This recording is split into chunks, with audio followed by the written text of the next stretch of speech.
Buenos días, mi nombre es Virginia Pardo, soy directora del área Ciudadanía Digital de AGESIC.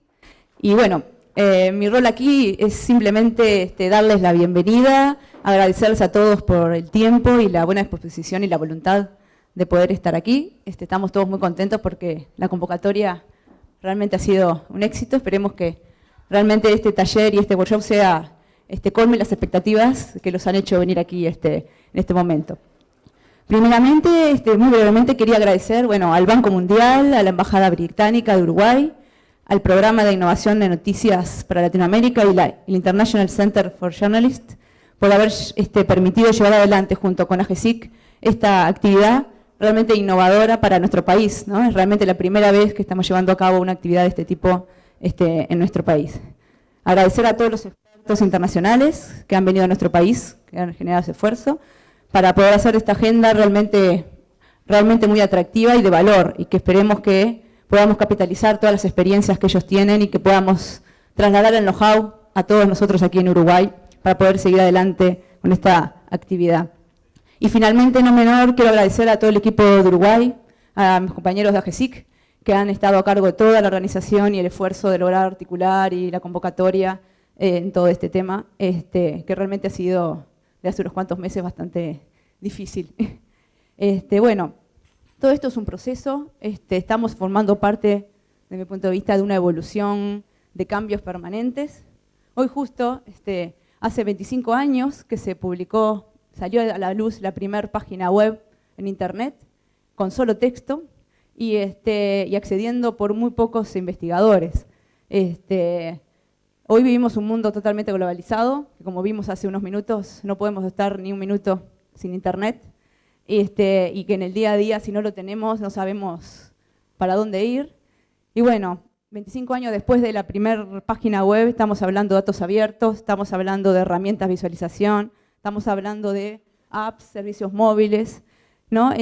Mezclando diferentes especialidades, profesiones, diseñadores, periodistas, investigadores, justamente para lograr cada vez más mejores servicios para la ciudadanía.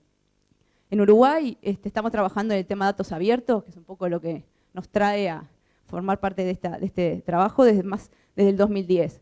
En particular, lo plasmamos en una iniciativa concreta en la Agenda Digital 2011-2015. Y bueno, desde el arranque visualizamos que teníamos que trabajar en 3 líneas de acción claves, que son 3 pilares de un ecosistema fundamental. Por un lado, trabajar con los organismos del Estado. Estamos hablando de datos públicos, teníamos que fortalecer las capacidades y trabajar con todos los organismos para que justamente empecemos a tener datos que estén publicados y con la calidad y la disponibilidad que se requiere. Eso es un poco el trabajo importante que estamos haciendo desde AGESIC, en fortalecer las capacidades, en disponibilizar un catálogo centralizado, en trabajar y generar conciencia a cada uno de los organismos del Estado, que es clave que la información esté pública y que esté en formatos que sean reutilizables. Otro pilar fundamental es justamente ustedes, o parte de ustedes, los emprendedores, los desarrolladores, las comunidades que transforman y potencian esos datos para que se vean de una forma mucho más fácil. Y el tercer pilar es la propia ciudadanía que los consume, ¿no? Entonces, nosotros venimos trabajando con los organismos, como les decía, en capacitarlos, fortaleciendo a través de tecnología, fortaleciéndolo a través de nuevos datos. En el catálogo de datos, ahora actualmente contamos con 85 conjuntos de datos, apostamos a finalizar el año con 120, tenemos 26 organismos ya del Estado publicando datos, apostamos a llegar a fin de año con 25 organismos publicando datos en el catálogo. Son metas que vamos dando pequeños pasos, pero en la idea de ir avanzando en esa dirección, de poder disponibilizar la mayor cantidad de datos y con la calidad que se requiere.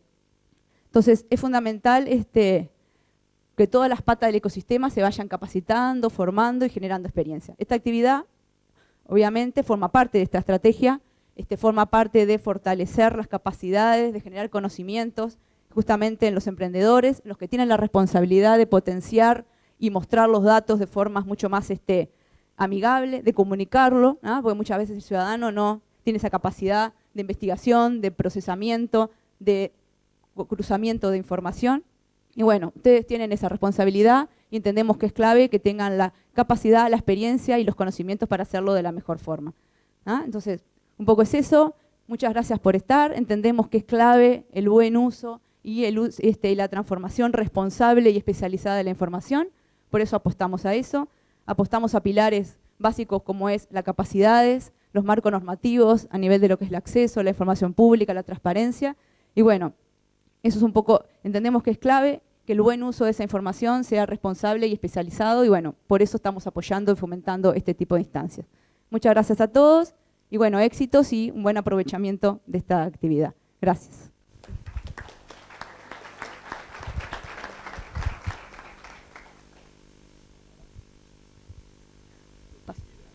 Bueno, primero eran las damas, pero con mucho gusto. Bueno, primero que nada me presento, mi nombre es Gabriel Del Piazzo, integro el Consejo Ejecutivo de la Unidad de Acceso a la Información Pública y en esa calidad es que tengo el gusto de poder acompañarlos en el día de hoy. Para los que no la conocen, esta unidad es un órgano que se creó hace unos 5 años por la Ley de Acceso a la Información Pública. Una ley que vino a cambiar el paradigma en lo que refiere a la propiedad de la información pública, para entender que esta ya no es un activo de los organismos que la poseen, sino que es un activo de todos, de todo aquel que la requiera, de todo aquel que pretenda acceder a la misma. Básicamente, sustancialmente, la ley tiene 2 claves. Por un lado, reconoce el derecho a todas las personas a acceder a la información pública y por otro, establece determinadas obligaciones de transparencia para los organismos públicos. En esos 2 roles es que la unidad de acceso está íntimamente vinculado. Desde la óptica del ciudadano somos el órgano garante, el órgano encargado de velar porque se den las condiciones para que el derecho se haga efectivo. Desde la óptica de los organismos, bueno, somos el órgano de control, el encargado de capacitar y de controlar el cumplimiento de estas obligaciones. Tanto en el rol de garante o en el rol de órgano de control, creemos que nuestro rol tiene mucho que ver con el objeto de este Data Bootcamp.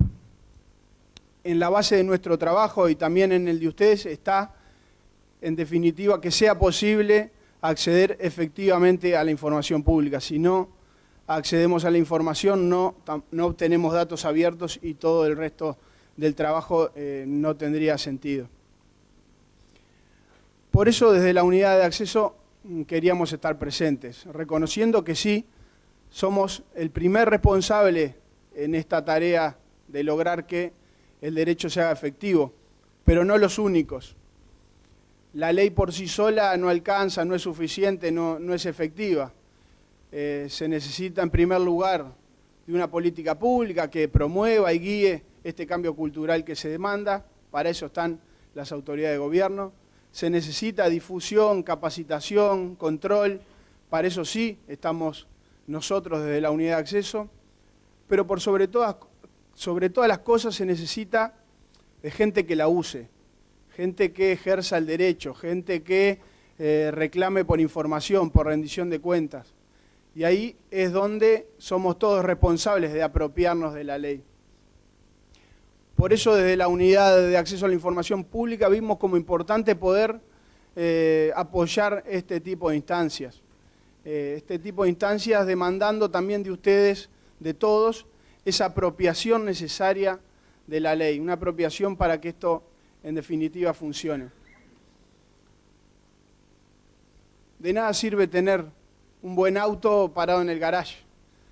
Aún por más bueno que sea, si lo dejamos parado durante un tiempo, luego pierde valor, no prende, se arruina. Lo mismo pasa con los derechos. Si no los usamos, el tema no prende en la sociedad, pierde valor, en definitiva no vale nada. Por lo general se suele hablar de la Ley de Acceso a la Información Pública como un instrumento para empoderar al ciudadano. Creo que bien cabe en estos 3 días hablar de la ley como un instrumento para empoderar al periodista, al creativo, al desarrollador. Empoderarlo para, decía la información sobre el Data Bootcamp, para contar mejores historias periodísticas. bueno, tal vez aún más, es para descubrir historias que todavía no se conocen, que no existen, que recién se descubren al obtener datos abiertos, analizarlos y combinarlos. Por eso, para terminar, desde la Unidad de Acceso a la Información Pública, los animamos a que aprovechen esta instancia de trabajo, a que se apropien de la ley, a que ejerzan el derecho, a que cuando se encuentren con obstáculos, que sí los hay y no los desconocemos, no se den por vencidos, que también cuenten con la unidad para poder superar esos obstáculos y en definitiva obtengan información, obtengan datos abiertos, los analicen, los combinen y así obtengan nuevas historias que en definitiva sirvan como instrumento de control ciudadano, de rendición de cuentas y de participación. Muchas gracias.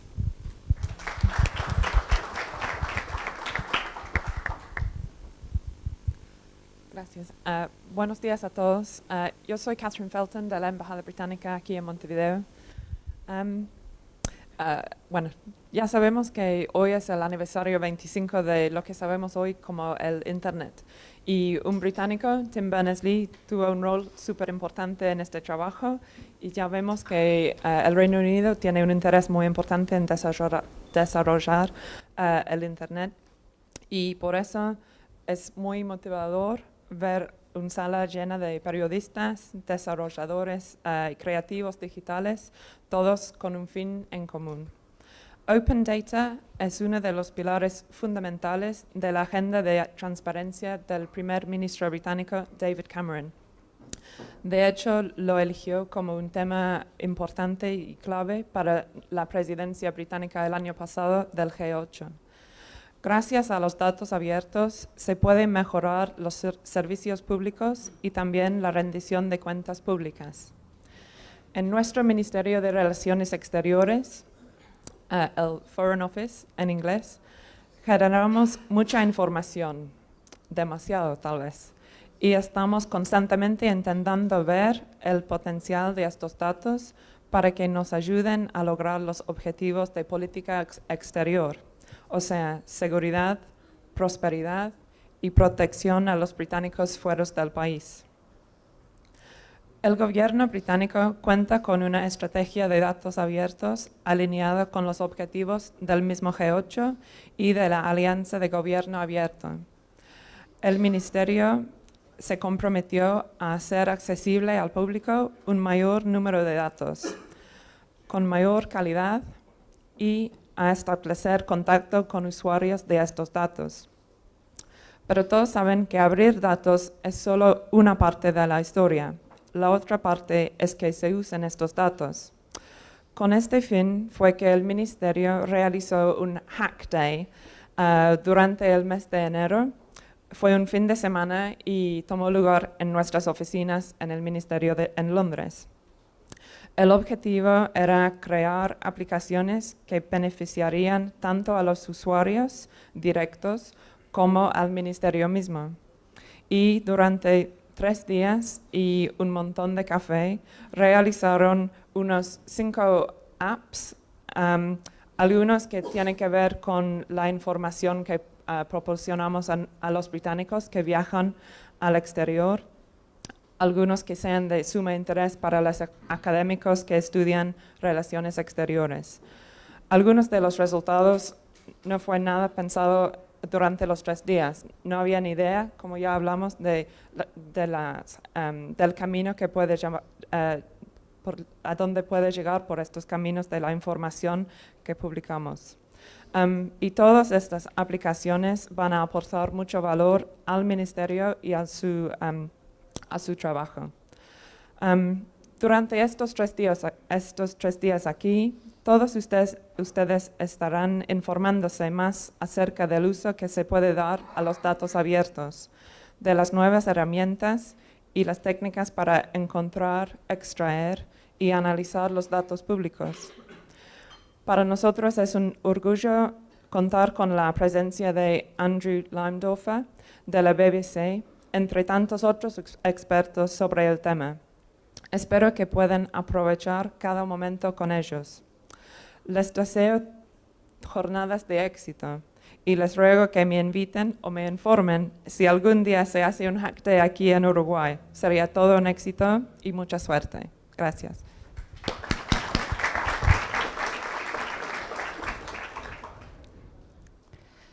Buenos días, mi nombre es Ruxandra Burdescu, soy la nueva representante del Banco Mundial en Uruguay, acá en Montevideo, hace 6 meses.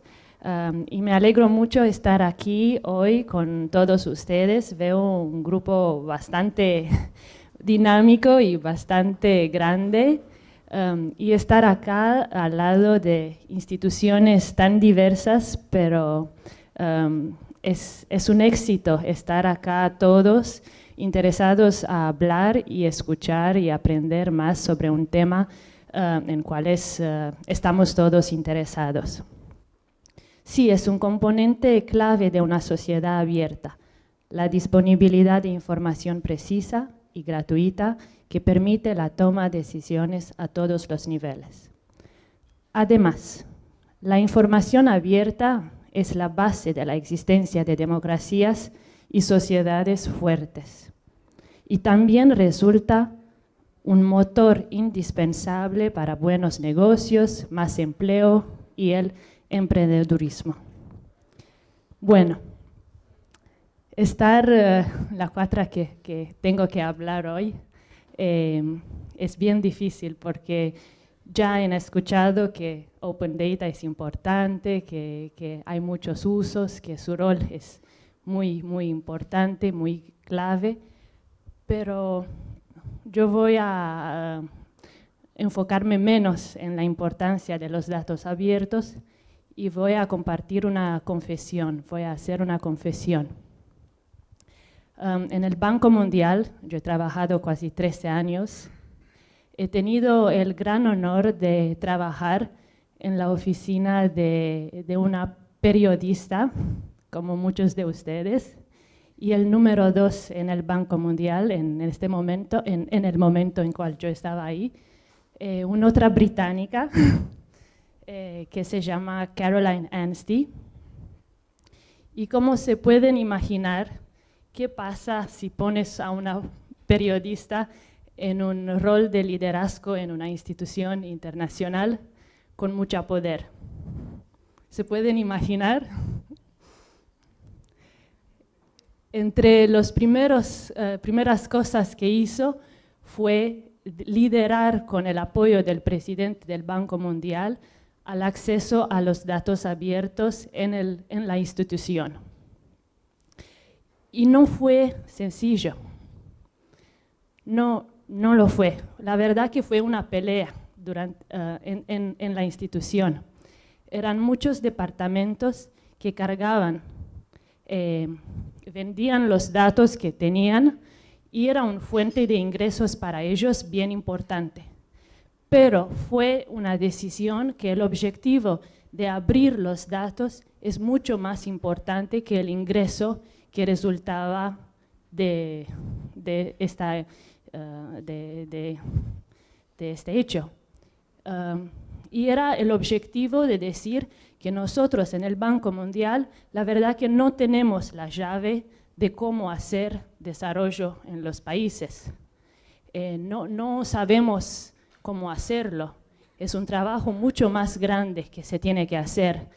Y lo ponemos en las manos de todos, de los académicos, de los periodistas, de la gente que puede hacer los apps, que hoy en día se usan por muchas cosas. Se usa contra la violencia de la mujer, contra violencia en general, la crimen, por escuelas, por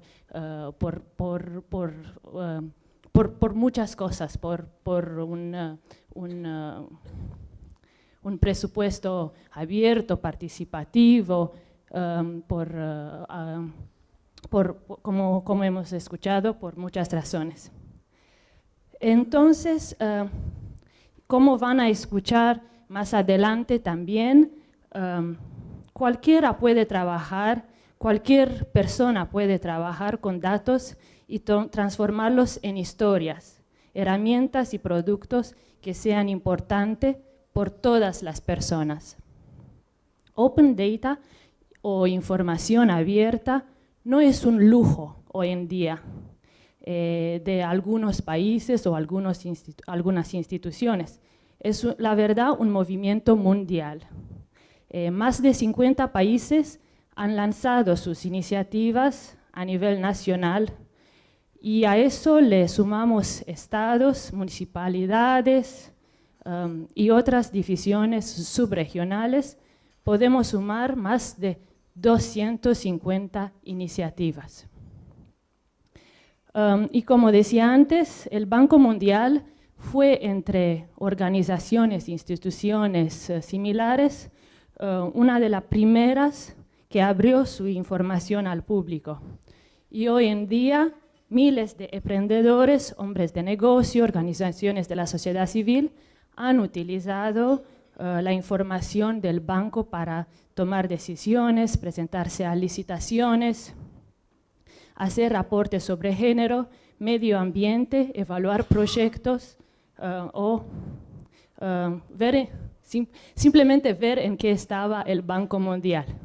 Y me estoy repitiendo, no fue fácil. Hay un cambio cultural muy grande que se tiene que hacer y acompañar esta iniciativa. Me recuerdo también charlando con un vicepresidente, uno de los gerentes más senior del Banco Mundial, que me decía que el día después que se van a abrir los datos, no va a dormir, no va a poder dormir por un tiempo. Pero hoy en día, muchos años después, ya sabemos que la verdad fue un logro importantísimo. Bueno, en el final, solamente para decir que su rol es sumamente importante. Usando los datos abiertos y poniendo esta información en las manos de los ciudadanos, a modo de ejemplo, puede dar información sobre dónde llevar a sus hijos para que le brinden una buena atención a salud, mostrar de una zona están recibiendo los servicios públicos municipales que tienen derecho a recibir, puede mostrar a los pacientes de una enfermedad si les corresponde o no ciertos medicamentos. Y un ejemplo recién de Uruguay que me gustó mucho, pueden saber cuántos estudiantes repiten o abandonan la educación secundaria. Puede, creo yo, hacer un mundo mucho más justo. Gracias. Bueno, no, vamos a agregar todo un montón de cosas que han dicho desde el lado donde ellos están, que es el lado que nos interesa porque nos dan muchos datos. Lo único que quería era hacer un breve repaso rapidísimo de lo que vamos a tener. Vamos a tener un pantallazo bastante interesante de casos de estudio, digamos, de qué se está haciendo con datos abiertos. Y después vamos a tener varios que van a aportar de, bueno, cómo podemos empezar a trabajar en ello. Yo lo único lo que escuchaba y pensaba, digo, cuando están los datos abiertos, el problema es qué hacemos con ellos, nosotros, los que no estamos más que con nuestra computadora y trabajando en algún medio o trabajando freelance o lo que sea. Esa es la clave donde hoy estamos parados acá. No sé cuántos de ustedes han participado, por ejemplo, en algún hackathon o algo que se asemeje a esto. Hay alguna experiencia, seguramente los developers, pero veo que gran parte no. De lo que se trata es de organizarnos, nada más. Muchos de los que están, de los expertos, o no sé si llamarlos expertos, que suena como muy distante, son muy parecidos a todos ustedes y hace muy poco estaban ahí. Y muchos con una idea la llevaron adelante, avanzaron y llegaron a un lugar con una idea que funciona y empieza a funcionar. Y principalmente se trata de organizarnos entre los que estamos todos hoy. Por eso estaba pensando recién con el problema que tenemos de Internet. También es eso. También es, si no tenemos acceso a Internet, hoy ninguno, ¿qué hacemos al respecto? Nos vamos a quedar con brazos cruzados. Seguimos teniendo nuestras cabezas y nuestra mano y un lápiz y con eso hay mucho para hacer. Entonces, todos estos movimientos de Hackers, que es el capítulo de Buenos Aires y que la intención está de que seguramente en estos 3 días nazca el capítulo de Montevideo, se basa en organizarnos y buscar la forma de trabajar todos en conjunto. Y esa es un poco la idea de lo que vamos a trabajar acá y muchos de lo que nos van a ir contando. Por ejemplo, ahora en breve Andrew nos va a contar justamente el uso desde un lugar. Después Diego, que es un poco un ejemplo de esto que estaba diciendo, de alguien que también arrancó, él nos va a contar bien, pero digo, no están, ninguno de todos los que estamos acá estamos en otro mundo trabajando en un lugar distinto, es lo mismo, es organizarse y poder hacer algo con todos estos datos. Y además también es un círculo vicioso interesante, un círculo virtuoso, digamos, que es muchos de los datos que se empiezan a abrir y los gobiernos que empiezan a liberar sus datos es porque nosotros lo estamos exigiendo. Es porque el periodismo lo empieza a usar, entonces el lector empieza a enterarse de lo que es, sin necesariamente caer en los datos técnicos que vamos a aprender hoy y mañana. Pero, mirá esta nota, está hecha en base a datos de educación. Entonces, todos empezamos a reclamarlo y, como ustedes saben, los cambios suelen venir desde abajo primero, y eso es lo que creo que estamos viendo. En los últimos años ha cambiado mucho y ha empezado a liberarse y a abrirse cosas, principalmente por una exigencia desde abajo a través de ustedes, porque el pueblo, si se quiere solo, no tiene el acceso a eso. Entonces, la idea principal que por lo menos mi rol nuestro rol diría, pero digo de Hackers y del bootcamp en sí, es organizarnos y lograr en estos 3 días arrancar con algo y empezar a tirar ideas. Y está abierta la mesa de debate para ver cómo nos organizamos. En principio, por ejemplo, este problema que estamos teniendo de que no tenemos acceso a internet, busquemos la vuelta, porque nadie va a venir a solucionarnos el problema por nosotros. En principio, durante la mañana no vamos a necesitar acceso a internet, así que pueden quedarse tranquilos. Les recomiendo que busquen un access point de los que habíamos dicho, 1, 2, 3, 4, y lo dejen ahí tranquilo hasta que conecte. Seguramente están un poco saturados, pero ya va a agarrar. Ahora lo van a reiniciar el router y todo eso. Pero, bueno, eso. Quiero como dejar bien, o invitarlos a todos a que esto es abierto también en ese sentido, de que encontremos la forma de organizarnos entre nosotros. Mañana seguramente incluso trataremos de cambiar físicamente el lugar para poder trabajar realmente en equipo. Llegado el caso, si seguimos teniendo problemas de conexión, podremos compartir y decir, bueno, por mesa, 2 computadoras se conectan, pongamos los celulares en modo avión para que no anden bajando el iOS 9 mientras hablamos y le damos para adelante. Pero me parece que la base de todo eso es eso. Lo que tenemos, nos juntamos y arrancamos. Sí. Ahora Andrew debe estar ahí, y ahí viene Andrew, y realmente arrancamos. Hi, my name's Andrew Leimdorfer. I'm going to do my best to speak in Spanish. Mi nombre es Andrew Leimdorfer, trabajo en un equipo que se llama Visual Journalism en la BBC. Y la charla de hoy, le voy a explicar un poco cómo trabajamos en ese equipo. Es un equipo multidisciplinario. O sea, tiene programadores, diseñadores y periodistas. Desde el 97 existe la página de internet de la BBC. Ese equipo se formó un poco después del principio y recién se cambió de nombre. Antes se llamaba Specials, ahora se llama Visual Journalism. Mi rol en ese equipo es de Product Manager. O sea que yo soy el que define un poco los procesos y las estrategias y las herramientas para que trabajen los periodistas de la manera mejor posible. Y dentro de ese equipo hay como un mini equipo que trabaja con datos. Y digo un mini equipo, en realidad todo el equipo trabaja con datos, pero hay un mini equipo que está especializado en eso. Bueno, el título de la charla lo puse 10 cosas que aprendimos haciendo periodismo de datos, o proyectos de periodismo de datos. No son las mejores 10 cosas que se puede aprender sobre eso, por ahí ni siquiera son las más grandes, las más importantes ni nada. Pero son 10 cosas, son cosas que aprendimos sobre el camino y bueno, espero que les lleguen a ser interesantes.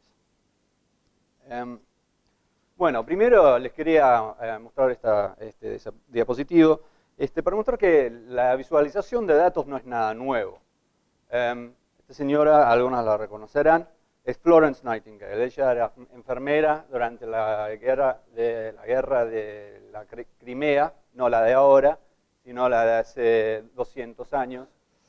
Y ella usó este método de visualizar datos para mostrar que la mayoría de los casos la mayoría de las muertes en el campo de guerra ocurrieron después, en realidad ocurrieron en los hospitales. Oh, no escuchan atrás.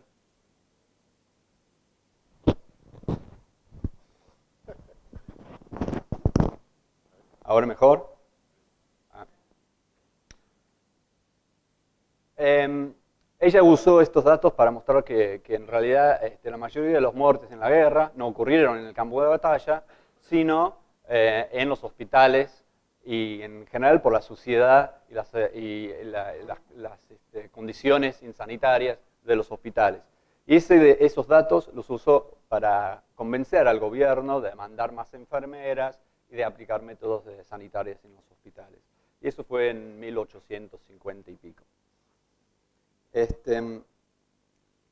Pero en realidad lo que sí vemos, aunque este es un tema que existe desde hace muchísimos años, vemos que está en este momento creciendo muchísimo.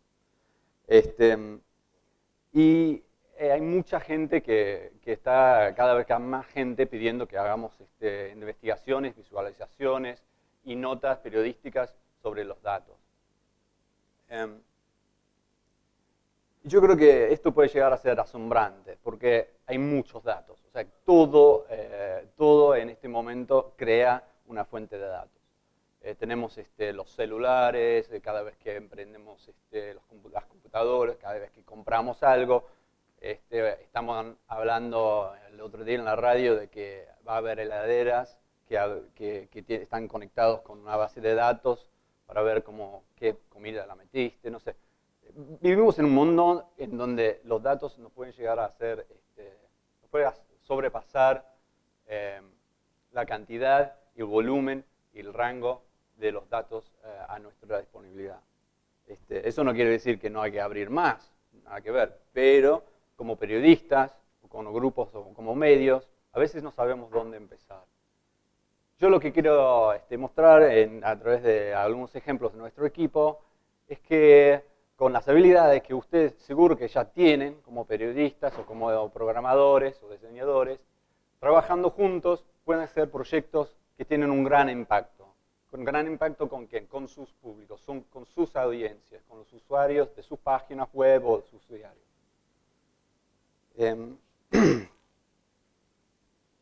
Bueno. También una cosa que yo veo es que los medios tienen una tarea de alfabetizar al público en general sobre este tema. Yo me acuerdo que hicimos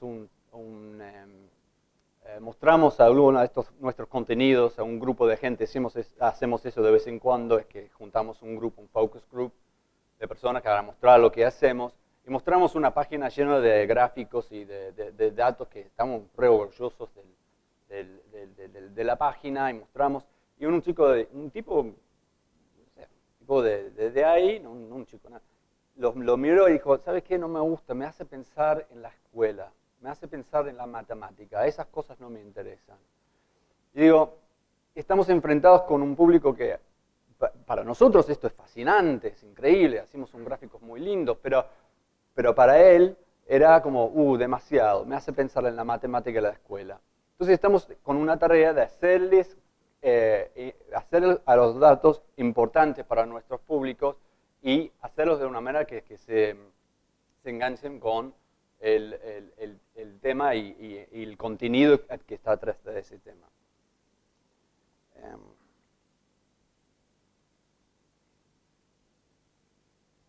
Bueno. Entonces, a veces tenemos el desafío de hacer más con datos. No sé si con un crecimiento de ese tema, muchos de nuestros jefes están diciendo, hay que hacer más periodismo de datos. O sea, hay que usar más datos en la página. La BBC tiene que tener más contenido que está basado en datos. Y está todo bien, a mí me gusta que esto está ocurriendo, porque obviamente nuestro equipo está creciendo también. Estamos cada vez más con más proyectos, más gente pidiendo proyectos. Pero cuando el mandato es hacer más, ¿cómo priorizar o cómo priorizar los proyectos que realmente valen la pena? Y quería hablar un poco de eso. Yo fui una vez a un training donde me contaron de un gerente de Toyota que inventó un sistema que se llama los 5 whys, o sea, los 5 porqués.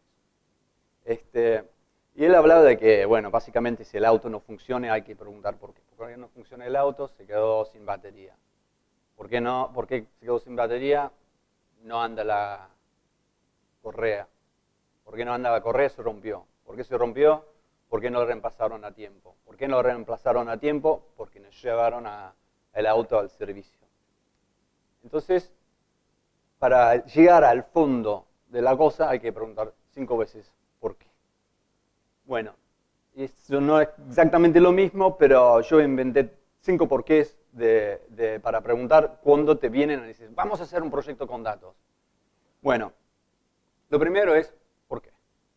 Muchas veces, y estoy hablando de experiencia personal acá, porque trabajamos en un equipo y que es dentro de la BBC somos el equipo de hacer proyectos con datos.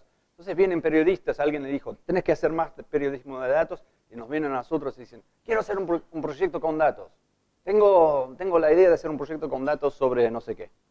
¿Y por qué? Explícame, ¿cuál es la razón, cuál es la narrativa que quieres contar a través de los datos?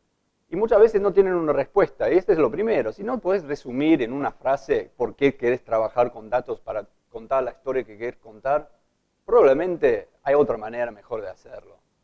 Entonces el primero, ¿por qué? ¿Y por qué data? No sé. A veces vienen y cuentan una historia súper interesante, porque en realidad la historia ya está. No hace falta que pongan un gráfico de barras, un mapa, lo que sea. Historia ya está, escribirlo bien y el público le va a encantar. ¿Por qué data? ¿Por qué nosotros? Y esto es súper clave. ¿Por qué la BBC tiene que hacer eso? Nosotros, por ejemplo, durante años hacíamos un proyecto con data usando los resultados de las escuelas, de todos los secundarios y primarios del país. Y eso lo hicimos porque los datos eran súper difíciles de encontrar.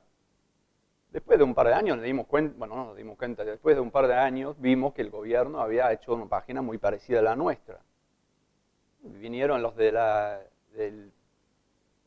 los periodistas que trabajan con la parte de educación, con la sección de educación, y dijeron, bueno, vamos a hacerle otra vez el proyecto de los datos del secundario. Y lo que pasa es que ya existe, el gobierno hace lo mismo. Ah, pero estos son un montón de páginas vistas para nosotros. O sea, todos los años tenemos cifras muy grandes con estas páginas. Bueno, pero ahora ya no lo vamos a hacer más porque hay otra gente que lo está haciendo y lo está haciendo bien. Entonces, ¿por qué nosotros? ¿Por qué es importante para la organización? ¿Es tu organización la más apropiada para hacer ese proyecto? Y bueno, estos son para los que son periodistas, son cosas muy obvias. ¿Por qué ahora? ¿Y por qué es interesante?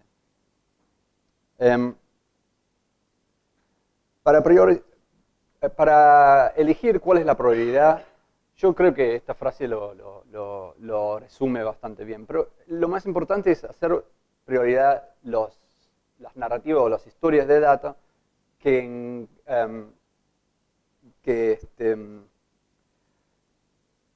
resuenan mejor con la misión o el objetivo principal. Nosotros le decimos mission statement, no sé cómo se traduce en realidad, pero es como cuál es la frase que resume el objetivo de la organización donde trabajan. Y acá tenemos la principal de la BBC es Inform, Educate and Entertain. O sea, informar, educar y entretener. Pero también hay otra frase que es que la audiencia está en el corazón de todo lo que hacemos. O es el centro de todo lo que hacemos. Y esas son cosas que son muy importantes para nosotros cuando estamos hablando de los proyectos de datos, tanto como cualquier otro proyecto.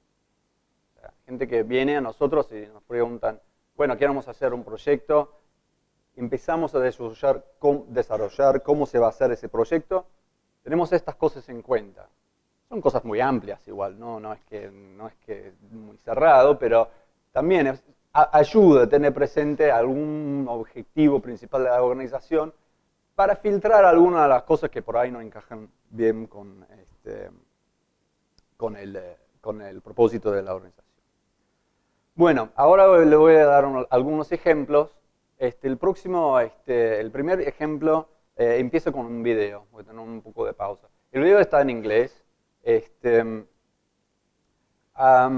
Después le voy a explicar un poco de qué hablan, así para para seguir adelante. Este link acá es una traducción de lo que dicen. O sea que si quieren saber exactamente palabra por palabra lo que están diciendo, espero que esa sea una traducción.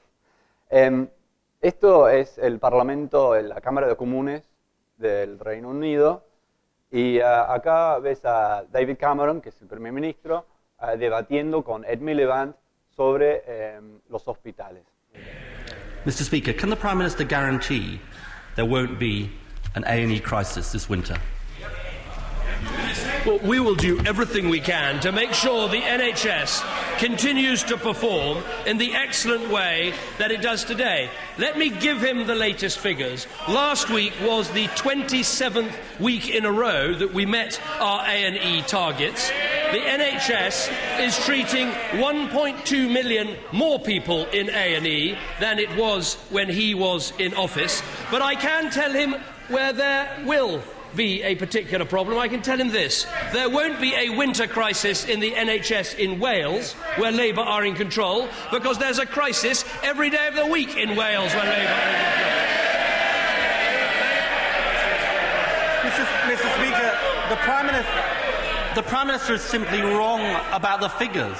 If you look at what is happening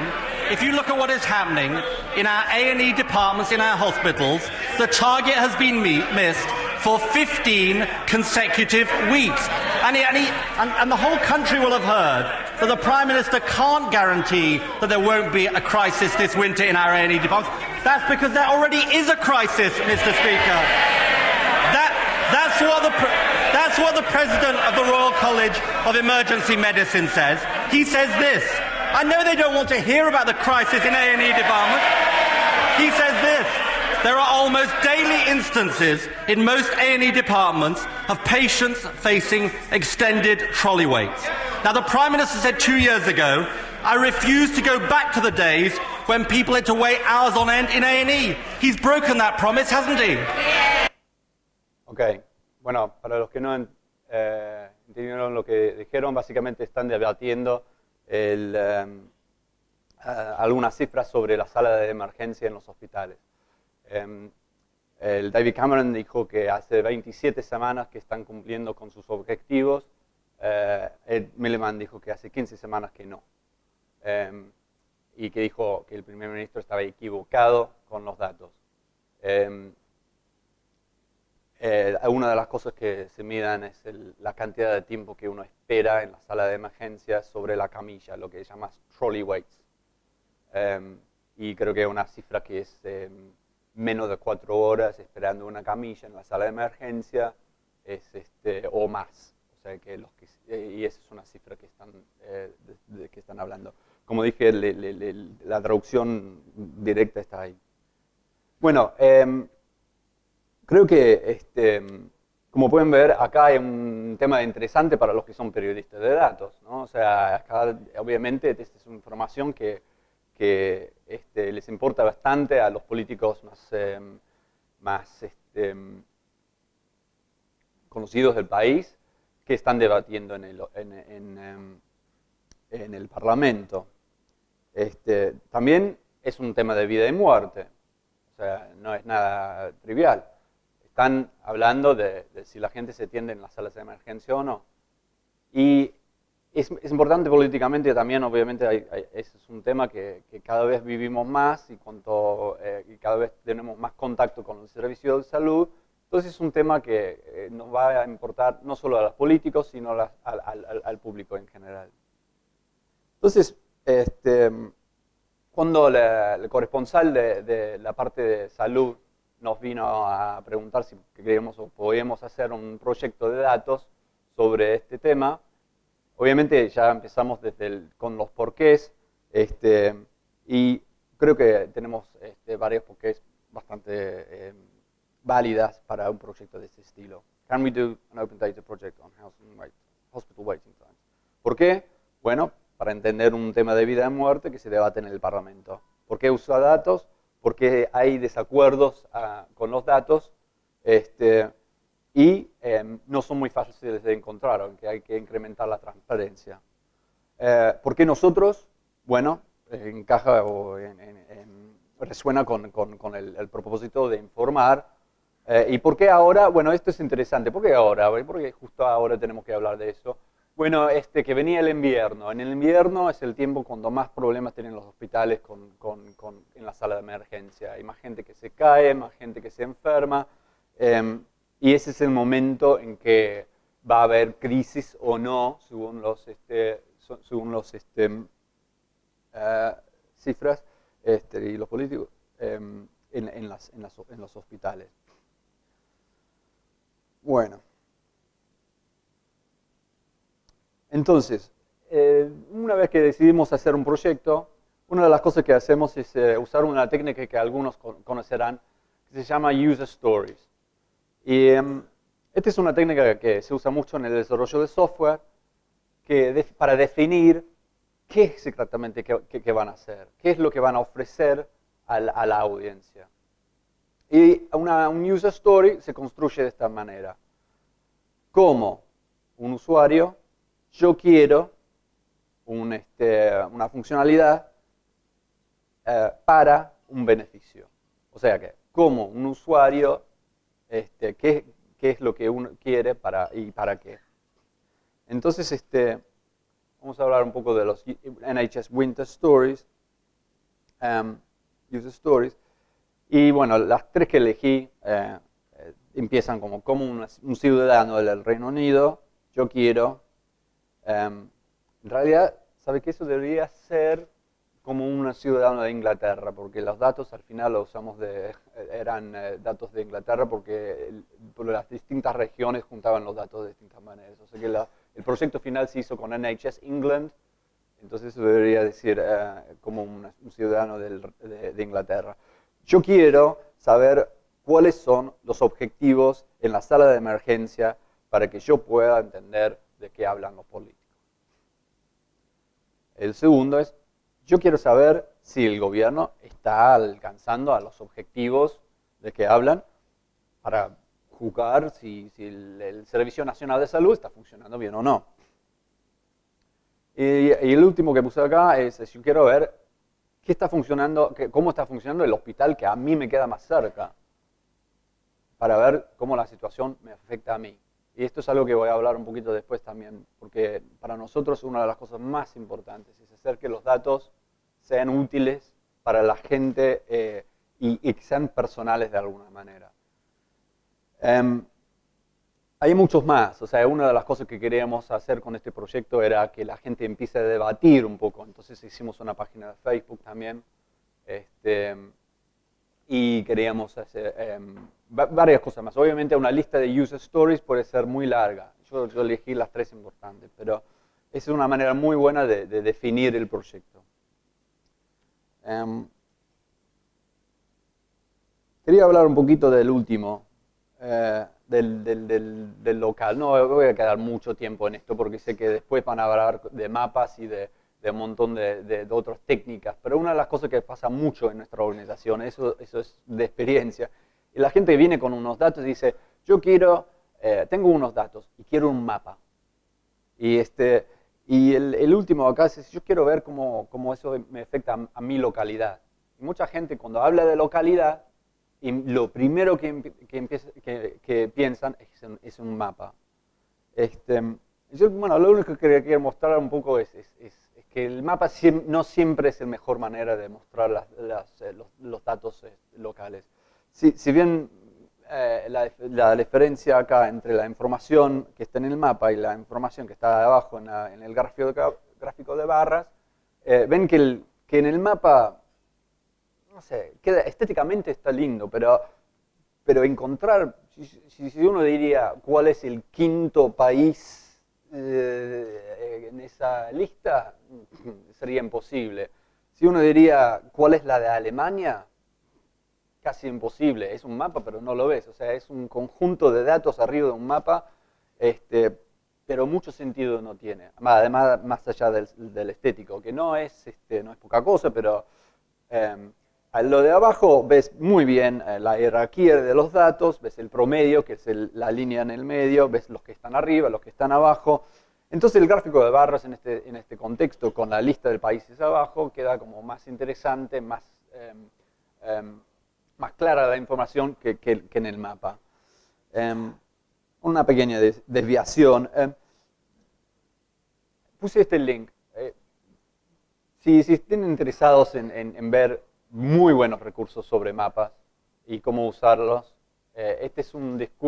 son los diapositivas, serían las notas de una presentación en NICAR de la semana pasada de un programador que trabajó con nosotros durante un año, Noah Beltman. Realmente vale la pena, este es un muy buen recurso. Bueno, otra cosa que creo que intentamos hacer de antemano es definir previamente cuál va a ser el éxito o cómo se va a entender el éxito del proyecto. Lo que nosotros llamamos Success Criteria. Después del proyecto, cuando están haciendo la retrospectiva, ¿cómo se van a sentir? ¿Se van a sentir bien si lo miraron 100 personas? ¿Si lo miraron 1.000.000 de personas? ¿Cuántas personas tienen que mirar un proyecto para que se sienten bien de haberlo hecho? Esto lo llamamos alcance o reach. También el impacto, no solo importa los números brutos de cuánta gente lo miró. Muchas veces en nuestro caso eso depende de cuánto tiempo estuvo en el portal, más allá de la calidad del contenido. O cuántas veces lo pusieron en la tele, o lo promocionaron en la radio. Esas son cosas que afectan los números. Por ahí, otra medida o otra cosa que pueden investigar es el impacto que tiene. ¿Quién lo estaba leyendo? ¿Qué efecto tenía? ¿Tenía un efecto sobre gente que después cambia algo o incrementó el debate? El último es algo que pusimos, engagement, no sabía cómo traducirlo. A mí me gustó me gustó enganche, porque sé que es un poco slang, pero me gusta porque ¿cuánto te enganchó el contenido? Y nosotros eso lo medimos con Analytics que ponemos en la página para ver cuánta gente está haciendo clic y dónde, también cuánto tiempo estuvieron, aunque eso es muy difícil de medir.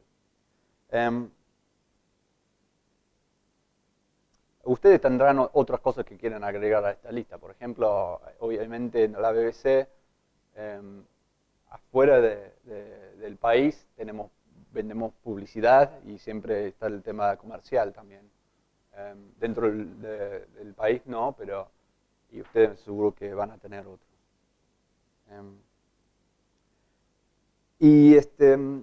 Siempre está bueno vincular esto, o sea, la Success Criteria, con los User Stories, para ver cuál va a ser el éxito y por lo tanto, qué es lo que vamos a hacer. O sea, que vincular eso, decidir de antemano qué es el éxito y después implementar el proyecto de acuerdo al éxito. Eso lo agregué al último momento, pero una vez que decidieron eso, antes de hacer todo un proyecto con mucha gente durante semanas o meses, siempre es bueno preguntarles a una persona normal, o sea, no un periodista, no un programador, no alguien que está fascinado con los datos, una persona de la calle, alguien ahí que da vueltas, o un grupo en tu misma organización, pero no está muy metido en el tema, y ponerles algo así, un dibujo adelante de ellos, y dice, ¿esto es interesante? ¿Te interesa? ¿Cómo lo usarías? Y eso lo estamos haciendo cada vez más y nos ahorra un montón de problemas, porque podés agarrar un papel y lo pones adelante a alguien y dices, ¿esto qué significa? Y te miran con una cara de, no me significa nada, no me interesa nada. Sabés que tenés que empezar de vuelta con los user stories, porque esto no funcionó. Entonces, no hace falta un proyecto enorme para probarlo con otra persona. Esto ya, en realidad, ahora que lo hacemos, es como lo empezamos a hacer cada vez más, es muy difícil imaginar el tiempo que no lo hacíamos, porque realmente vale la pena. How is your NHS hospital coping this winter? As part of the NHS Winter Project, we're launching a new website. It will give you access to all the stats for every single major A&E in England. All you have to do is log on to the website and enter your postcode. Each week we'll be crunching the data to keep you informed, but we want to hear about your experiences too, wherever you are in the UK. Join us for a weekly update this Friday here on BBC News. Ok, ese es el videito que se hizo para promocionar la página y el proyecto. Y quería mostrarles un poco qué es lo que hicimos. Esta es la página que hicimos. Connect to Internet. Lo que se ve acá, que es el primero que te ofrece, es la posibilidad de entrar el código postal. Es el tercer user story. En realidad, esta página lo quería mostrar de otra manera, pero no tengo la conexión. Cuando llegabas a la página, lo primero que te mostraba era las 3 cifras de esa semana. O sea, antes de cualquier otra cosa, cuál era la cifra de la semana pasada y si se había subido y bajado. Después entrabas el código postal y te muestra el hospital que te queda más cerca. Ok, bueno, no me acuerdo cuánta gente acá eran programadores. Eran como un grupo por ahí creo que habían unos grupos programadores. Tengo una... muy rápidamente, el proyecto se hizo, no hay una API de esos datos. Hay una página de gobierno donde tienen los documentos Excel, pero no en API. Y nosotros queríamos hacer el proyecto lo más actualizado posible. Y entonces lo que hacíamos era escribimos un programa para bajar la información de la página del gobierno, convertirlo en un formato web, JSON, y después visualizarlo con una biblioteca, una herramienta que se llama D3, que espero que algunos conocerán. Si no, durante estos 3 días, por ahí alguien puede ayudar con eso. Y esto después lo pusimos en GitHub, está abierto, así que los que estén interesados en eso, después me preguntan y yo los puedo mostrar así un poco cómo lo decimos técnicamente. Digo, les puedo mostrar dónde están las cosas técnicas que hicimos, explicar cómo lo hicieron, hasta ahí. Ok, cuando terminamos el proyecto, bueno, una de las cosas que también quería nombrar es el tema de las retrospectivas. O sea, es muy difícil hacerlo de una manera consistente, pero si definieron bien previamente cuál es el éxito, vale la pena después charlar bien y honestamente si tuvo éxito o no, o sea, cuáles son las cosas que podrían mejorar. Y nosotros siempre ponemos tres espacios en una pared con un montón de los post-its, no sé cómo lo dicen ustedes, los stickies. Y el grupo de gente que trabajó en el proyecto tienen una pila de esos y pueden escribir cualquier cosa sobre qué es lo que fue bien, qué es lo que no fue tan bien y qué es lo que haríamos distinto la próxima vez. Eso funciona muy bien, intentamos hacerlo de la manera de apoyo mutuo y de colaboración para que mejoremos el trabajo del equipo. Bueno, antes de la próxima pantalla, yo lo que quería hablar un poco de este proyecto, si nos fue bien, si no fue bien. Bueno, todavía estamos actualizándolo, todavía no terminó el invierno en Inglaterra, aunque la semana pasada estuvo bastante lindo. Sigue siendo invierno hasta finales de marzo. Entonces, hasta ahora creo que eran 650.000 usuarios, que equivale a algo como 1 millón de páginas vistas, que para nosotros esa es una cifra muy buena para un un proyecto de este estilo. O sea, si fuera sobre gatos o, no sé, el último iPhone, por ahí tendría un éxito un poco más grande, pero para enganchar a la gente en algo así que tiene que ver con las cifras sobre la salud, este es un número relativamente bien. Digamos, más de 1 millón, más de medio millón de usuarios, lo consideramos un éxito a nivel alcance. A nivel de impacto, tuvo mucho impacto, o sea, en el sentido de que sabemos que los profesionales del sistema de salud lo estaban mirando, sabemos que los políticos lo estaban mirando, eso lo sabemos porque salió en blogs, salió y que hablaron directamente con nosotros también. Entonces sabemos que tuvo impacto por ese lado. Y también entre los pares, digamos, sabemos que tuvo un éxito en la industria, fue nombrado la semana pasada en NICAR, así que estamos contentos con el resultado. Obviamente hay cosas que haremos distintos, si quieren saber eso me preguntan después. Algunas de las cosas de social media, por ejemplo, por ahí no funcionaban como queríamos. Hay una de las cosas que medimos, que era el punto clave para nosotros, y es el punto clave para muchos de nuestros proyectos, es cuánta gente usó el código postal, cuánta gente entró el código postal para ver cómo funcionaba el hospital que les quedaba más cerca. Y era el 80%, y eso es un montón. O sea, para nosotros, que hay un nivel de gente que interactúa con la página que llega al 80%, es muy alto. O sea, cada uno tendrá su nivel en sus páginas medirán esas cosas. Pero para nosotros, o sea, muchas veces en una página de noticias, la gente abre la página, lo mira 3 segundos, leen el título, se van. Entonces, que haya un 80% que hayan tomado el tiempo de entrar su código postal, eso es algo que, bueno, estamos muy contentos. Y quería hablar un poquito más de ese tema, que es el tema de personalizar el contenido. Nosotros encontramos que esa es la manera más clave, es la clave del enganche de los trabajos con datos. O sea, obviamente no es siempre algo que se pueda hacer, no es apropiado para todo proyecto, pero muchos de los más exitosos de proyectos nuestros tuvieron un elemento de personalización.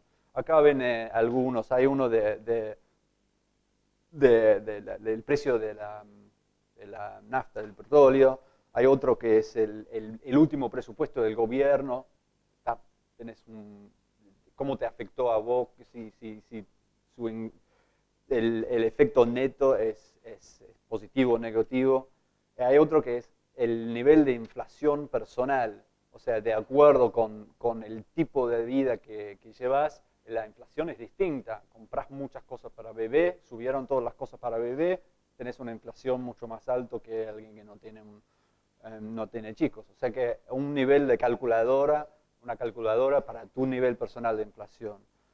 Después, cosas más leves, pero para las Olimpiadas del 2012 hicimos una que era, tomamos todas el peso y la altura de todas las atletas de las Olimpiadas, casi todas las atletas, creo que era una selección, y entrabas tu altura y tu peso en el app y te decía cuál de los atletas es más cercano a vos. Y eso fue más entra en el de entretener que otra cosa, pero el objetivo era que la gente se interesara por deportes que no conocían y por atletas y países que no conocían. Entonces, básicamente encajaba con ese propósito. Y el último que ven ahí es sobre los downloads, la gente que baja música MP3 pirata. ¿Cuál es el músico más bajado en el barrio donde vivís? Que fue bastante interesante. Ok. El segundo ejemplo que les voy a dar es un ejemplo sobre clase, que sigue estando dentro del ADN de la sociedad británica, la idea de clase, de qué clase sos, clase media, clase alta, clase trabajadora. Y hicimos un proyecto muy exitoso sobre ese tema con un grupo de académicos. Acá les muestro un poco el video de cómo terminó y cómo lo promocionaron en la tele, y después por ahí les muestro un poco el app. You can work out your own social class using a test on the BBC website. Do you know teachers? Oh, yes, hundreds. Yeah. Do you know any lorry drivers socially? No. Do you listen to classical music? No, I wouldn't say so. Do you do any arts and crafts? Yeah. Do you use Facebook or Twitter? No. Do you socialise at home? You invite people around? Yes. Do you go to museums and galleries? Yes, we're on our way now. You belong to a class, a newly defined class called Emergent Service Worker. You belong to a class which is described as the established middle class. That may not... Is that a good thing or bad? It just is. It seems we're as fascinated by social class as we ever were, and sociologists have got cleverer at defining it. Nick Hyam, BBC News. Ok. Para mostrar un poco del proyecto. Sí. Ok. Para redondear, es un periodista que está usando la aplicación que nosotros hicimos con gente en la calle. La aplicación, básicamente, entras unos datos que les voy a mostrar ahora y te dice, sos de tal clase. Lo interesante o lo nuevo y lo pseudocientífico, no, científico, pero ciencias sociales de esto, fue que identificaron 7 clases. En vez de 3, identificaron que hay en realidad 7 clases nuevos. Y el proyecto básicamente es así. Entras un poco los datos de cuánto ganás, si tenés una propiedad, la gente que conoces a un artista o no sé, a un camionero. Y después las actividades culturales, escuchas a jazz, no sé, haces arte, haces videojuegos. Y después al último te dice, bueno, vos sos, traditional working class. Bueno, mira, no creo, pero bueno, está. Y después, bueno, te da la respuesta adecuada a lo que entras en la calculadora, y después te da también las otras posibles alternativas acá. Y ahí está. Bueno, hay un par de cosas que quería hablar de esto. Primero, esto fue una encuesta que hizo la BBC a sus usuarios. Hicimos una encuesta. La BBC toma muy en serio la confianza que le deposita la gente. Entonces, cuando hacemos encuestas y cosas por el estilo, tenemos un nivel de participación muy alto. Cuando hicimos esta encuesta, en realidad fue otro departamento que hizo la encuesta, la parte que trabaja más con ciencias sociales, pero cuando hicieron la encuesta, contestaron 140 preguntas online. Esa es una gran cantidad, muchas preguntas. 161.000 personas. O sea que es un nivel de participación increíble. El problema de esa encuesta y los resultados de la encuesta es que, aunque sean 161.000 personas, igual siguen siendo 161.000 personas que son personas que visitan nuestras páginas, que son usuarios de la BBC. Y no queríamos hacer una nota sobre las clases de las personas que usan la BBC. Entonces, una de las primeras cosas que identificamos como problema, siempre vemos con este estilo de... perdón, ¿no? No. ¿Qué pasó?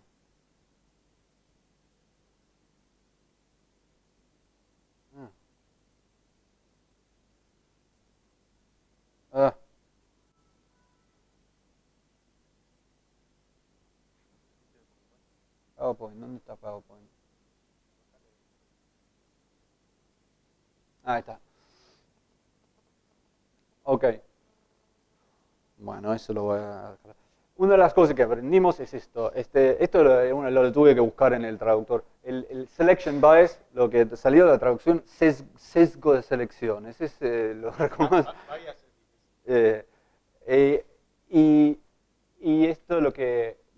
muchas veces encontramos que la gente viene con, tengo esto que vio en Twitter, o tengo esto que es una encuesta que hicimos en la página, y quiero hacer un gráfico para mostrar cómo la gente consume tal cosa, o cómo la gente reaccionó frente a tal cosa. Y siempre está el tema de, tenemos que explicar que tu audiencia no es todo el mundo. Tu audiencia, la gente que usa encuestas o llenan encuestas, tampoco es todo el mundo. Y Twitter tampoco es todo el mundo. O sea que cuando están haciendo este tipo de proyectos de juntar datos, el resultado, si no pueden hacer no va a ser tan amplio, o ampliarlo, el ejemplo tiene que venir con una especie de caveat, como le digan, una especie de advertencia de que la encuesta fue hecha de tal manera. Lo que hicimos en la BBC para modificar el resultado es que contratamos a un grupo de científicos, no, de una compañía que salió a juntar datos que sí reflejaban la sociedad británica, y eso lo juntamos con nuestros resultados, y a través de un proceso que hicimos con académicos, conseguimos que los datos fueran hechos y pulidos de una manera que con las normas estadísticas, siguiendo a normas estadísticas. La segunda cosa que quería hablar de ese proyecto, que me parece como algo súper importante, es la idea de colaborar, de hacer colaboración con académicos. Lo que nosotros realmente entendés esos datos, porque aunque tengas mucha experiencia de trabajo con datos, muchas veces vas a encontrar que en una universidad, en algún lado, va a haber un académico que los entienda mejor, que los haya estudiado durante años, y por ahí nunca se le hubiera ocurrido publicarlos en un diario, o hacerlos más interesantes, o hacer una aplicación web para que la gente se interactúe con esos datos. Pero probablemente los entienda de una manera que, siendo periodista o siendo programador, no lo vas a entender. Y eso es el caso. En este caso trabajamos con 5 universidades, incluyendo 2 de afuera del país, para trabajar el tema de ciencias sociales. Eso son las probabilidades. Entonces es como un medio, como un plug, una propaganda para que busquen un académico amistoso. Bueno, y esta es la otra cosa de esto, de las aplicaciones, es buscar la manera en que se puede compartir el resultado. Este es el tweet que generó cuando terminabas en la calculadora, era un botón ahí en la página que decía share.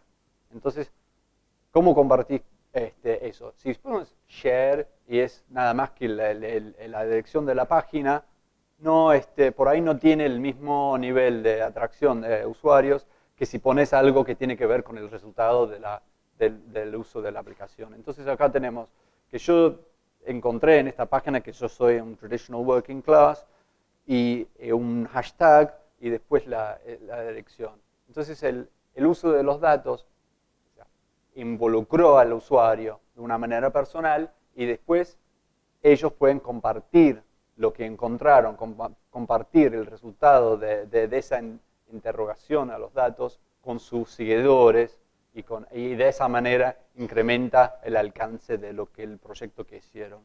Y acá hay algunos más. Este es el del petróleo. Yo pagué tanto. Es comparado con el resto del país. Anda la calculadora. Este es lo de las atletas. Ok. Bueno, el título era 10 cosas. Entonces, bueno, tengo que resumir los 10 cosas, ¿no? Es un poco chico, pero bueno, ahí está. Primero, preguntar por qué. Eso era el primero. Y le puse acá, ¿y qué? O sea, muchas veces la gente dice, uy, tengo estos datos, los quiero poner en la página, los ponen en la página y ves en un mapa que muestra algo y lo mirás y dices, es como, no es simple. Los datos sobre un mapa, los datos en un gráfico tienen que contar una historia, son periodistas, tienen que buscar narrativas que son interesantes. Entonces, no solo preguntar por qué, preguntar, ¿y qué? ¿Es interesante eso? Eso, priorizar los proyectos que encajan o que encajan o resuenan con la misión, con el objetivo de la organización. Agree your goals. ¿Cuál es el objetivo del proyecto? Y ¿están de acuerdo con eso? Para nosotros lo del NHS, lo del sistema de salud, fue súper exitoso en el sentido de la colaboración que hicimos con la parte televisiva. Fue un trabajo que hicimos juntos desde el principio y no fue una idea de ellos que al último momento pensaron en web. Tampoco fue una idea nuestra que pensamos último momento y dije, bueno, sería bueno en la tele. No, o sea, pusimos de acuerdo de antemano del proyecto y cuáles eran nuestros objetivos y por eso estamos muy contentos con el resultado interno tanto que externo. O sea, fue muy bueno trabajar en colaboración. Where and how. Esto lo agregué, pero siempre la audiencia es el corazón de todo lo que hacemos. Bueno, ¿cómo van a consumir el contenido? Esto lo quería mencionar, obviamente, la cantidad de nuestros usuarios que están usando ahora para ver el contenido, que están usando celulares. Ahora es importantísimo que hacemos nuestro contenido con los móviles. El Class Calculator eran 7 millones de personas que lo usó. 2 millones de esas personas lo usaron en celulares. 1 millón afuera del país. O sea, también cosas interesantes, ¿no? Tener que ver cómo y cuándo dónde van a usar el contenido. Y preparar para eso, o sea, por ahí hacer el trabajo extra de hacerlo funcionar en móviles no vale la pena. Pero en nuestro caso sí, porque el 50% de la mayoría de nuestros usuarios están usando móviles. 50% del contenido ya está consumido por gente. Eso lo dije, definir de antemano el éxito y tratar de medirlo. Muy difícil, muy más fácil decirlo que hacerlo, muy difícil. Decidir cómo se mide el éxito y no es nada fácil, pero vale la pena intentar. Location doesn't always mean a map. Bueno, ya hablamos de eso.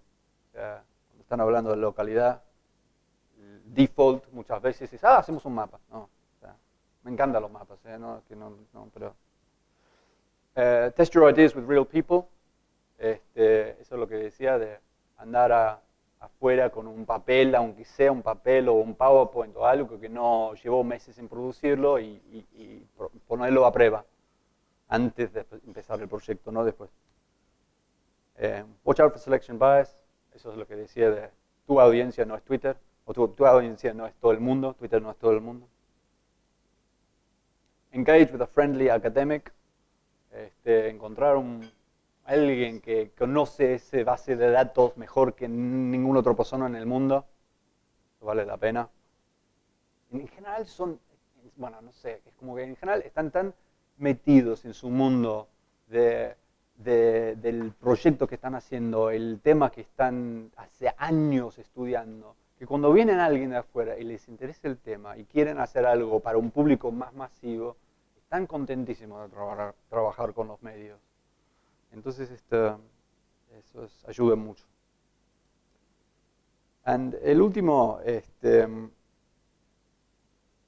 eso de hacer la experiencia de interactuar con los datos de una manera que sea relevante para el público, que sea importante, que les importe, lo suficiente para compartirlo, para decir, yo vi esto en la página y me encantó, mira, o mira lo que me pasó a mí cuando usé esta página, probalo vos. Entonces el último es make your audience care and share. And esos fueron las 10 cosas. Bueno, este es mi Twitter acá. El Twitter abajo es el Twitter de nuestro equipo. Creo que todos los días va a haber algo nuevo ahí. La dirección abajo también es, no es tan actualizado como el Twitter, diría yo, pero bueno, si pueden seguir el Twitter sería bueno. Yo voy a estar acá los 3 días, si me quieren preguntar cualquier cosa. Y nada, eso es todo.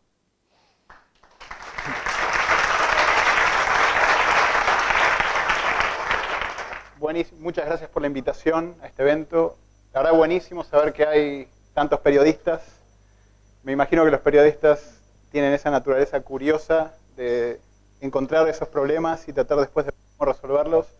Y creo que estamos viviendo un momento espectacular para eso. Hay tantos datos y hay cuando mezclan periodistas con diseñadores o con desarrolladores, hay tantos datos disponibles, tantas preguntas que hacerse y tantas formas de ayudar a los que están publicando datos, que creo que hay una oportunidad muy, muy grande. Voy a empezar con, bueno, mi nombre es Diego, soy de Tigre, nunca digo de Argentina, en un ambiente como este, digo un pueblito chiquito que se llama Tigre, para que por lo menos no me tomen como un vil porteño, pero nacido en Buenos Aires, estudié allí, trabajé en un par de multinacionales en algún momento, después me fui a estudiar, conseguí una beca para irme a estudiar a MIT, y ahí me metí con todos los temas de tecnología, y he sido un geek de tecnología durante bastante tiempo, me encanta todo lo que tenga que ver con lo que se puede hacer con tecnología. Hace unos 6 años me encontré con mi socio, un amigo del colegio de Tigre, me contó algo que estaba haciendo y ahí nació Junar. Así que voy a ir al futuro, al presente, contarles qué hacemos hoy y después vuelvo a la historia. Junar es una plataforma, o Junar, es una plataforma de datos abiertos.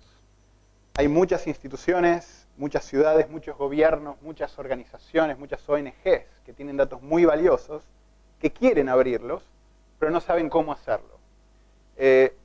Nosotros acá probablemente estamos en el tema de Open Data y datos abiertos, entonces algo hemos estado expuestos, pero muchas veces están esos gobernantes de lujo, nos toca hablar con los que son de lujo, por suerte, que quieren hacer algo relacionado con transparencia, que no saben cómo, y nosotros lo que hacemos es proveer una plataforma que les permite muy fácilmente transformar todos los datos que tienen en bases de datos, en sistemas, a veces en una computadora, en un Excel o en un CSV, y transformar esos datos en datos que ahora son encontrables por quien quiere encontrarlos.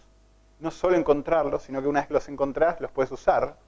No sé si ustedes como periodistas se han dado alguna vez contra buscar algún dato y al final encontrarlo y encontrar una tremenda base de datos y fuck, está en PDF y con un PDF tienen que trabajar 200 horas después para poder sacar esos datos del PDF.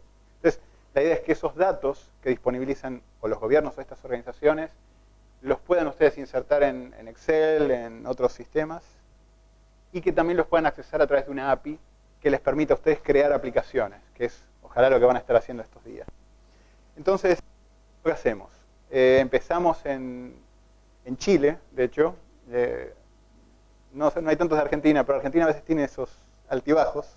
Últimamente estamos bastante abajo, pero... Entonces, cuando decidimos buscar capital, lo conseguimos en Chile y ahí armamos la operación. Y desde ese momento es que tenemos todo el desarrollo y la operación allá en Chile justamente para esto, para apoyar a los gobiernos que quieren abrir datos. Ahora, eso es lo que hacemos hoy. Tenemos clientes en Estados Unidos, tenemos clientes, yo ahora estuve un tiempo en Silicon Valley, tenemos clientes también en Costa Rica, estoy yo ahora ahí, en Chile, en distintas partes de Latinoamérica, y la idea es seguir ayudando a que estas instituciones que quieren abrir datos lo puedan hacer. Ahora, ¿cómo empezó esto? Como les decía, volviendo al pasado, hace 6 años me encontré con Javier. Yo había estado un tiempo en temas de venture capital, ¿no? De ver cómo hacer para que los latinoamericanos que tienen ideas buenas forman realidad y hacer empresas en serio. De hecho, siempre me dolía ver cómo si a alguien se le ocurre una idea fantástica, o una idea buena, ni siquiera fantástica, en California, en Palo Alto, abrís la puerta y tenés 200 VCs para ir a presentar tu idea. Muchas veces es difícil, pero es posible conseguir el capital. Si nacés en Londres y tenés una idea buena, también es relativamente fácil empezar algo. Y yo creo que hoy en día es fácil hacerlo desde cualquier lado. A veces es cosa nada más que de animarse, ¿no? Pero bueno, Javier tenía este concepto que se llamaba inicialmente Agile Office Project. La idea era, Javier es, personificarlo, es un geek absoluto. A mí me gusta programar. Él vive programando. Él se lleva mucho mejor con el teclado del monitor que con el resto del mundo, digamos. Es un tipo muy, muy bueno. Y lo que tenía es que todos los días tenía que ir a buscar unas bases de datos, transformar eso en un Excel que después tenía que presentar a un grupo de gente donde estaba trabajando. Y obviamente dijo, tiene que haber una forma más eficiente de hacer eso. No puede ser que tenga que hacer el copy-paste manual todas las semanas. Entonces ahí empezó el proyecto de, bueno, ¿cómo hago para dinámicamente traer todos esos datos y transformarlos en esto? Así tengo que trabajar menos. Javi es un poco vago. Entonces, así empezamos. Y lo que vimos fue que existen un montón de cosas interesantes pasando en la web. Como decían varios, hace 25 años empezó el tema de la primera página web. Lo que está empezando ahora es la posibilidad de que existan un montón de datos utilizables en la web que transformen esta web de contenido en una web mucho más útil, mucho más productiva. Entonces, en su momento empezamos con este proyecto. Cuando vimos que el problema era grande, dijimos, uy, puta, ¿cómo hacemos ahora? ¿No? Esto es un problema Silicon Valley. Queremos resolver el problema de la web de datos. ¿Cómo hacemos para hacerlo desde Latinoamérica? Entonces, una de las primeras cosas que hicimos fue desarrollar un prototipo. Una vez que tuvimos ese prototipo, hablamos con dos superángeles inversionistas. Uno de ellos, orgullosamente charrúa, Pablo Brenner, no sé cuántos lo conocen aquí, pero si les gusta el whisky, venlo de Keep Walking, cada tanto lo ven a Pablo. Básicamente Pablo Brenner estuvo en Venture Capital, un titán, la verdad, y le contamos del proyecto, le encantó, invirtió algo de dinero, así un par, digamos, de Pablo invirtió algo de dinero en Costa Rica también. Con eso tuvimos fondos mínimos como para poder empezar a ir a proyecto a varios lugares, ya con el prototipo. Participamos de una competencia de negocios en el MIT, en el K-Competition, y ahí nos vimos expuestos a un montón de VCs que básicamente nos dijeron, está buena la idea, la verdad que es bueno cuando uno está haciendo este tipo de curas, ver caras de asentimiento, decir, bueno, pareciera que no estás tan loco. Entonces, estuvimos en eso del MIT 100K, después pasamos a Startup Chile, conseguimos el grant de Startup Chile, ahí empezamos a desarrollar un pequeño grupo de gente en Chile. Después conseguimos $1.200.000 de algunos inversionistas y en base a eso después fuimos creciendo. Con ese dinero es que yo también fui a abrir la oficina de Estados Unidos para conseguir más validación de mercado y clientes en Estados Unidos. Entonces, esa fue un poco la historia, ¿no? Se nos ocurrió la idea, vimos la oportunidad, decidimos que para poder hacer que esa oportunidad pasara teníamos que conseguir algo de capital. Para conseguir ese capital sirven mucho este tipo de eventos donde van a poder crear una idea, después aplicación, se transforma en algo que usan usuarios finales. Y consiguiendo esas validaciones conseguimos el dinero para estar hoy donde estamos y la verdad todavía estamos pariendo, no quiero sonar como Steve Jobs, que ojalá. Estamos todavía remando mucho, el tema de datos abiertos recién está empezando, recién ahora hay un montón de ciudades que entienden todo este tema. Entonces, eso es un poco la buena noticia para nosotros, ¿no? Que es, si ustedes tienen una idea, conseguir los datos para hacer que esa idea o esa aplicación se haga realidad, no es difícil. A nosotros nos ha pasado trabajar mucho con los gobiernos que están muy interesados en temas de transparencia. La verdad que Uruguay está haciendo un trabajo fantástico. Costa Rica, Chile, algunas ciudades en Argentina están haciendo cosas bien interesantes. Obviamente en Estados Unidos, en Reino Unido hay mucho. Pero hoy en día creo que la buena noticia es que gracias a este tipo de eventos y un montón de cosas que están pasando, cualquier persona de gobierno, a veces lo llamamos gobernícolas, pero cualquier persona que esté en gobierno ya escuchó que es Open Data y ya sabe que hay una presión para ser más transparentes, para lograr que con esa transparencia gente como ustedes se ponga a hacer aplicaciones. Algo que me encantó de lo que mostró Andrew fue el video ese donde estaban en el Congreso de Inglaterra todos gritándose unos a los otros. Me hizo sentir cómodo porque dentro de todo, cuando uno ve lo que pasa en Argentina o en Latinoamérica, dice, uy, es un desastre cómo se dan esas cosas de gobierno. Bueno, veo que también en Londres, país tan señorial, esas cosas pasan a nivel gobierno. Pero eso lo menciono porque a nivel gobierno, muchas veces hay buenas intenciones. El ejemplo que se hablaba ahí era el tema de healthcare, el tema de salud. Y como temas de salud hay temas de transporte, de desarrollo económico, de educación, un montón de challenges, cosas que quiere hacer el gobierno que no sabe cómo hacer. De hecho, otra cosa que está pasando mucho es, si ustedes son un desarrollador fantástico de software, probablemente o quieren empezar una empresa o trabajar en una empresa en Google o en Twitter, lo que dicen en Estados Unidos es que el gobierno no logra atraer a los mejores desarrolladores. Creo que es diferente el caso en Uruguay, en Costa Rica o en Latinoamérica, donde el rol en gobierno... Pero, ¿cómo hace el gobierno cuando tiene problemas grandes que resolver y difíciles que resolver y no tiene ni los recursos ni las mejores personas para hacerlo? Open Data. Entonces, la idea de poder abrir datos y permitir que gente como ustedes haga algo con esos datos es algo que está pasando. Este evento está muy bueno. A mí me tocó estar en uno, Open Oakland, en la ciudad de Palo Alto, que es un cliente nuestro. Hicimos una hackathon con 5.000 personas. 5.000 personas, algunos tirando ideas de qué es lo que necesita la ciudad, otros ya pensando en cómo implementar esas ideas, y en un cuarto oscuro por allá atrás siempre desarrolladores empezando a codear cosas. Y lo que pasaba es que estas ideas o estos desarrolladores necesitaban datos, iban a la ciudad de Palo Alto y decían, necesitamos estos datasets, y la ciudad de Palo Alto, que tiene una plataforma de datos abiertos y que tiene el interés por hacer que esto pase, simplemente iba después a buscar en las distintas agencias de gobierno los datos. Y lo interesante es, la gente de gobierno, cuando alguien va y les pide los datos para hacer una aplicación genuina que puede ser un mejor servicio para la ciudadanía, no hay forma de que digan que no. Si los datos están, obviamente, si no están, no hay mucho que hacer. Pero bueno, muchas veces me preguntaban los inversionistas de Estados Unidos, bueno, pero eso pasa en Palo Alto. Palo Alto es la ciudad donde está Stanford y ahí está Facebook y están todas las empresas de tecnología. Bueno, tenemos clientes en Estados Unidos, una ciudad que se llama Gilbert, o tenemos clientes en Latinoamérica, en la ciudad de San José, en Costa Rica y otras pequeñas ciudades que están en la misma. Hace poco en Costa Rica hicimos una hackathon con el Ministerio de Economía, un grupo de desarrolladores, una aplicación, ir a un lugar, ver el cosito de leche, poder sacarle una foto, ver el precio y poder ver dónde cerca de ese supermercado hay otros lugares donde se vende la misma leche, a qué precios y demás. Y esa es una aplicación que se hizo con datos de gobierno y ahora cuando vuelvo en una semana vamos a hacer un lanzamiento de esa aplicación.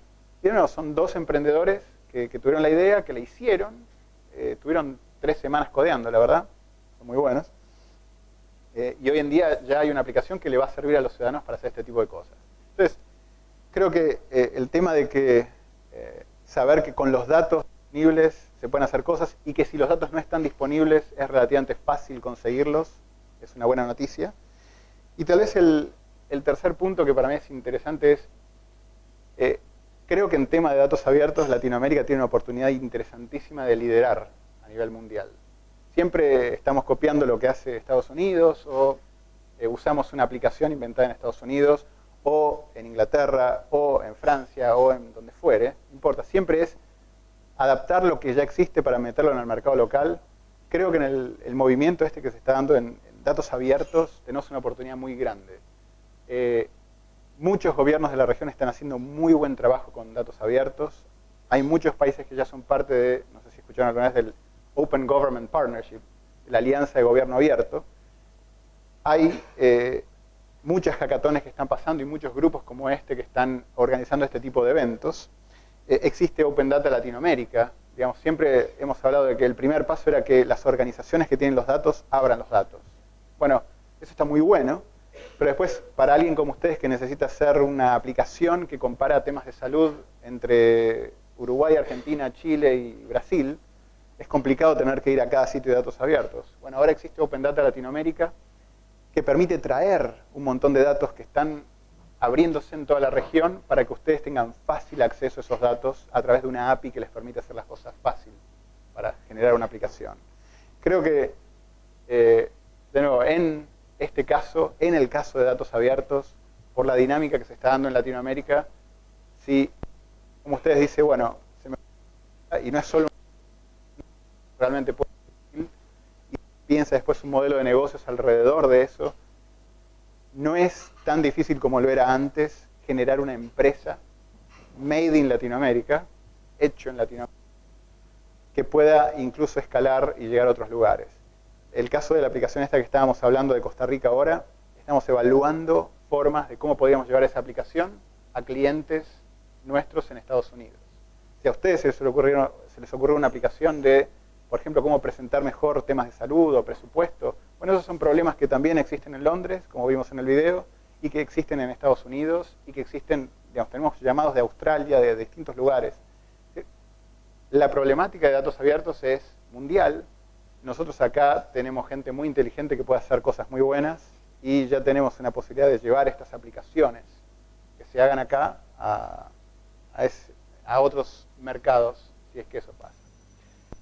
Eso, no sé, era una introducción. Mañana vamos a hacer un taller más puntual de...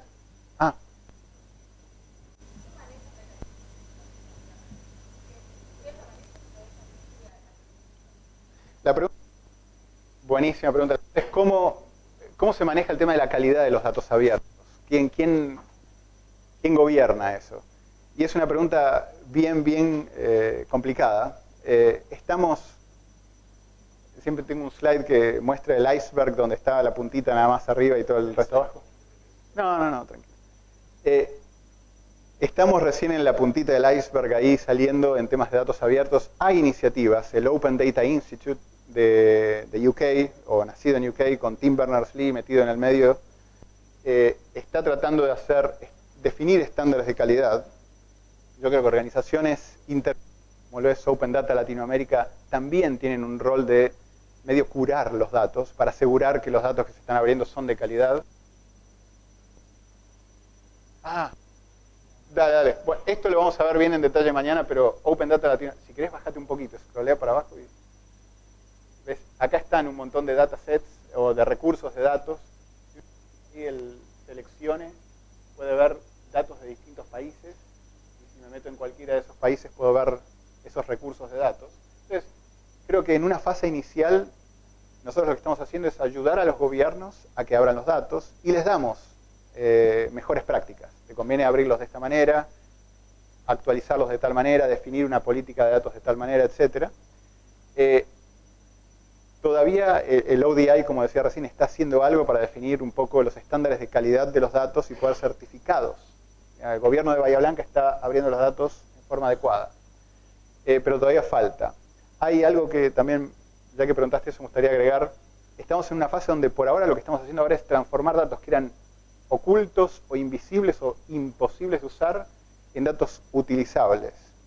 Tenemos un montón de cosas más para hacer. Por ejemplo, que todos esos datos sean compatibles con la web semántica. Y acá no me voy a meter en detalle porque solo los geeks tecnológicos, acá veo una sonrisa, este es un geek seguro, pero hay mucho para hacer, geek sanamente. Hay mucho para hacer con los datos que se abren. ¿Cómo hacer para que estén debidamente linkeados al resto de los datos que hay en la web para que sean debidamente fáciles de encontrar y utilizar? Medio respondí tu pregunta, creo. No sé si... Había otra pregunta por ahí, creo.